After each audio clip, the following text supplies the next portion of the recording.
Ayan, magandang araw mga manong friends. Kung napapansin nyo, may karga tayo isang piraso at maluwag pa yung dulo. So may dadaanan pa tayo sa Aramco. Kakarga natin dito. Kaya tara, let's go. Bago yan, kung bago kayo sa aking channel, huwag nyong kalimutang mag-like, subscribe at isama na yung notification bell. Yung kalimbang sa gilid, pindutin mo at ilagay mo. Sana all.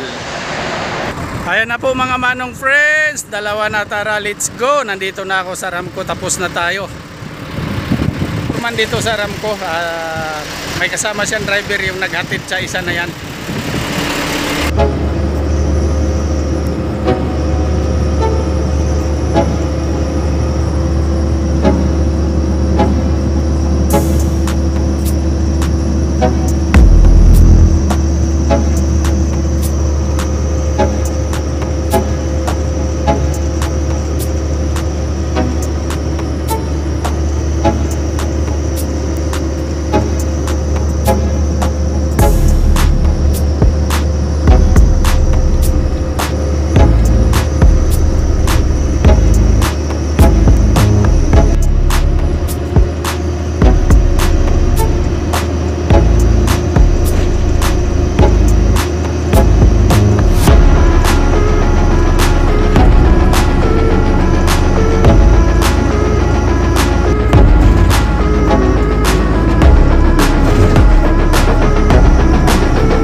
Paakyat baka mo, wala yang piga. Sus, dalawa lang yung karga natin truck. Dump truck lang yan, dalawa. Kayang kaya yan. Oh, so sabi nyo Shackman mahina, ayan oh. Dire-diretso lang.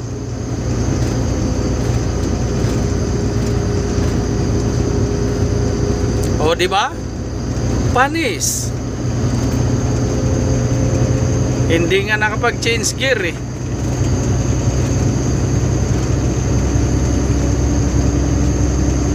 Mga manong friends, mag 5:30 na ng hapon. Ayan o, palubog na yung araw. Andito pa lang tayo sa area ng Indar. Sabi nila, Indar.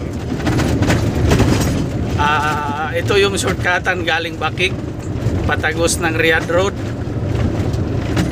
Sikapin natin makarating ng mga alas 2 o alas 3 ng madaling araw sa Riyadh, para sigurado open na yon, wala ng truck ban. Kasi ang karga natin, ayan oh, nakita nyo naman, isang nakatalikod na dump truck at isang nakaharap, so dalawa yan. At syempre ingat sa akin, bawal maantok. Paglabas natin ng main road, mayroon dyang gasolinahan. Pagkana natin sa Riyadh Road, yung papuntang tinatawag na Naria Kubre, Naria Bridge, may gasolinahan doon. Ano muna tayo, pahinga saglit, sabay chai halip na tinatawag nila, o di kaya yung hot tea with milk. Ayan,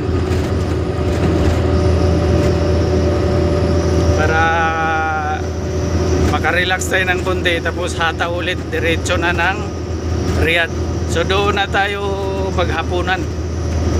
Wag muna tayong kumain dito, medyo malapit na yung gasolinahan, mga 10 kilometro na lang. Mga manong friends, kape muna tayo bago tayo humataw, para may relax tayo konti. Pulang-pula yung araw. Ayan, ano ba yan? Dilaw na dilaw oh. Talagang lulubog na, hindi na mapigilan. At ito na nga, madilim na. Kayod lang manong, kayod. Ang sarap magtrabaho, lalo na pag mayroon kang naipon na kunti. Thank you Lord, ingat sa akin.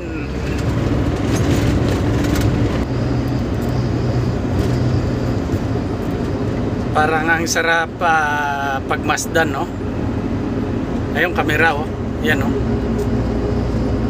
Yung box na yun, kamera yun. Gusto ko nga palang ikwento kanina, pagkatapos ko kumain ng tanghalian,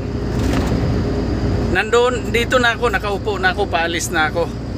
May dumating na mobile, 2 pulis. Paalis na ako, pinigilan pa ako, pinicturan. Lahat kami huli, 5. Hindi kami pinaalis, pinicturan kami isa-isa. Buti 100 real lang. Pero masakit din yun, ha. Kulang-kulang 2,000 din yun sa 1,000, kulang-kulang 1,600. Pero okay lang, at least ganun lang. Pero okay naman yung pinarkingan namin dito kasi hindi ka talaga pwedeng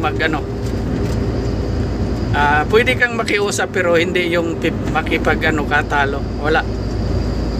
Pero hindi ka rin pakikinggan. Kahit makiusap ka, ganun, kung yun talaga. Kaya useless lang yung pakiusap mo.